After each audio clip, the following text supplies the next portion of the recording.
Cuba ਦੇ ਨਾਲ ਅਚਨਚੇਤੇ ਤਣਾਅ ਜਿਹੜਾ ਉਹ ਅਮਰੀਕਾ ਦਾ ਵੱਧ ਸਕਦਾ ਹੈ। ਇੱਕ ਮਾਮਲਾ ਜਿਹਾ ਵਾਪਰਿਆ ਆ। ਜੀ।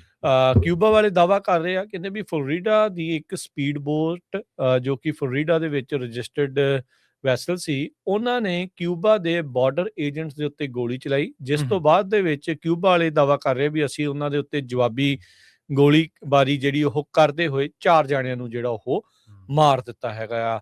ਸੋ ਕਿਊਬਾ ਦੇ ਜਿਹੜੇ ਇੰਟੀਰੀਅਰ ਮਿਨਿਸਟਰੀ ਆ, ਉਹਨਾਂ ਨੇ ਇਹ ਜਿਹੜਾ ਬਿਆਨ ਆ ਹੁਣੇ ਰੀਸੈਂਟਲੀ ਦਿੱਤਾ। ਇਹ ਕੁਝ ਸਮਾਂ ਪਹਿਲਾਂ ਹੀ ਵਾਪਰੀ ਜਿਹੜੀ ਘਟਨਾ ਆ ਉਹ ਦੱਸੀ ਜਾ ਰਹੀ ਹੈਗੀ ਆ।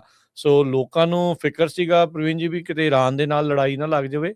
ਇਹ ਹੁਣ ਮਸਲਾ ਅਸਲ ਦੇ ਵਿੱਚ ਕੀ ਆ, ਅਮਰੀਕਾ ਕੀ ਆਪਣਾ ਇਸ ਦੇ ਬਾਰੇ ਦੱਸਦਾ ਹੈ ਜਾਂ ਕੀ ਅੱਗੇ ਕਾਰਵਾਈ ਹੁੰਦੀ ਆ, ਇਹ ਦੇਖਣ ਵਾਲੀ ਗੱਲ ਹੋਊਗੀ। ਇਹਨਾਂ ਹੀ ਪਾਣੀਆਂ ਦੇ ਵਿੱਚ ਆਲਰੇਡੀ ਅਮਰੀਕਾ ਦੇ ਦੁਆਰਾ ਕਈ ਜਿਹੜੀਆਂ ਡਰੱਗ ਕਾਰਟਲ ਦੀਆਂ ਬੋਟਸ ਆ, ਉਹਨਾਂ ਨੂੰ ਢੇਰ ਕੀਤਾ ਗਿਆ ਆ, ਉਹਨਾਂ ਨੂੰ ਨਸ਼ਟ ਕੀਤਾ ਗਿਆ ਤੇ ਕਈ ਲੋਕਾਂ ਨੂੰ ਜਿਹੜਾ ਉੱਥੇ ਮਾਰਿਆ ਗਿਆ ਹੈ। ਸੋ 4 ਜਾਣੇ ਇਸ ਘਟਨਾ ਦੇ ਵਿੱਚ ਮਾਰੇ ਜਾ ਚੁੱਕੇ ਆ, 6 ਜਾਣੇ ਜ਼ਖਮੀ ਆ।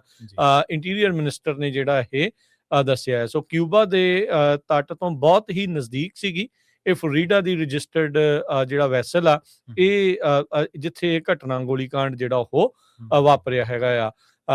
ਅਜੇ ਕਹਿੰਦੇ ਵੀ ਕਨਫਰਮ ਨਹੀਂ ਕੀਤਾ ਜਾ ਸਕਦਾ ਵੀ ਕਿਊਬਾ ਦੇ ਇਸ ਵਰਜਨ ਨੂੰ ਆਪਾਂ ਜਿਹੜਾ ਉਹ ਪੁਸ਼ ਦਸੀਏ, ਪਰ ਇਹ ਉਹਨਾਂ ਦਾ ਬਿਆਨ ਆਇਆ ਹੈਗਾ ਆ। ਸੈਕਟਰੀ ਆਫ ਸਟੇਟ ਮਾਰਕੋ ਰੂਬੀਓ, ਜੋ ਕਿ ਕੈਰੇਬੀਅਨ ਦੇ ਵਿੱਚ ਇਸ ਟਾਈਮ ਟਰੈਵਲ ਕਰ ਰਹੇ ਆ, ਉਹਨਾਂ ਨੇ ਇਸ ਚੀਜ਼ ਨੂੰ ਅਜੇ ਪੁਸ਼ਟ ਨਹੀਂ ਕੀਤਾ ਵੀ ਕੀ ਮਰਨ ਵਾਲਿਆਂ ਦੇ ਵਿੱਚ ਕੋਈ US ਸਿਟੀਜ਼ਨ ਵੀ ਸੀਗਾ ਜਾਂ ਨਹੀਂ।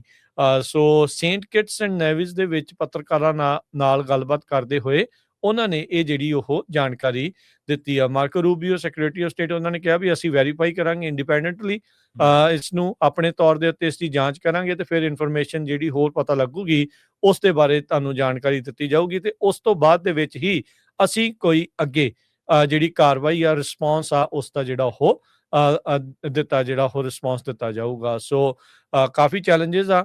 ਵੈਨੇਜ਼ੁਏਲਾ ਦਾ ਮਡੂਰੋ ਚੱਕਣ ਤੋਂ ਬਾਅਦ ਦੇ ਵਿੱਚ ਕਿਊਬਾ ਦਾ ਨਾਮ ਕਾਫੀ ਉਛਲਿਆ ਸੀਗਾ। ਕਿਊਬਾ ਵਾਲਿਆਂ ਨੂੰ ਧਮਕੀਆਂ ਵੀ ਜਿਹੜੀਆਂ ਉਹ ਸਿੱਧੀਆਂ ਟਰੰਪ ਹੋਣਾ ਦੇ ਦੁਆਰਾ ਦਿੱਤੀਆਂ ਗਈਆਂ ਸੀਗੀਆਂ ਵੀ ਅਗਲੀ ਵਾਰੀ ਜਿਹੜੀ ਉਹ ਤੁਹਾਡੇ ਨਾਲ ਲੱਗ ਸਕਦੀ ਆ। ਉੱਦਾਂ ਦੇਖਿਆ ਜਾਵੇ ਅਮਰੀਕਾ ਤੇ ਕਿਊਬਾ ਦੇ ਜਿਹੜੇ ਰਿਸ਼ਤੇ ਆ ਉਹ ਸ਼ੁਰੂ ਤੋਂ ਹੀ ਤਣਾਅਪੂਰਨ ਰਹੇ ਆ।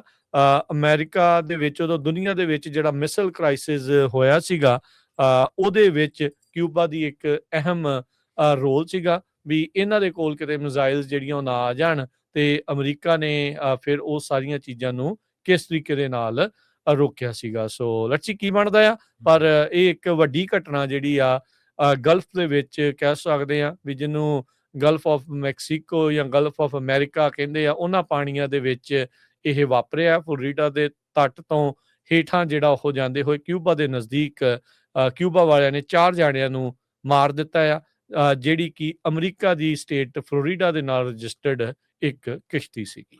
ਜੀ ਬਿਲਕੁਲ, ਇੱਕ ਇਤਿਹਾਸ ਰਿਹਾ ਅਮਰੀਕਾ ਕਿਊਬਾ ਦੇ ਆਪਸੀ ਤਣਾਅ ਦਾ। ਫਿਦਲ ਕਾਸਤਰੋ ਵਰਗੇ ਲੀਡਰਾਂ ਨੂੰ ਲੋਕ ਦੁਨੀਆ ਭਰ ਦੇ ਵਿੱਚ ਜਾਣਦੇ ਨੇ ਕਿਉਂਕਿ ਉਹਨਾਂ ਨੇ ਇੱਕ ਵੱਖਰੀ ਤਰ੍ਹਾਂ ਦਾ ਸਟੈਂਡ ਰੱਖਿਆ ਕਿਊਬਾ ਅਮਰੀਕਾ ਦੇ ਜਿਹੜਾ ਇਹ ਜੋ ਵੀ ਤਣਾਅ ਚੱਲਦਾ ਸੀ ਉਸੇ ਦਰਮਿਆਨ, ਔਰ ਬਹੁਤ ਲੰਬਾ ਟਾਈਮ ਆ, ਬਹੁਤ ਲੰਬਾ ਸੰਘਰਸ਼ ਚੱਲਿਆ ਸੀ ਕਿਊਬਾ ਤੇ ਅਮਰੀਕਾ ਦੇ ਦਰਮਿਆਨ।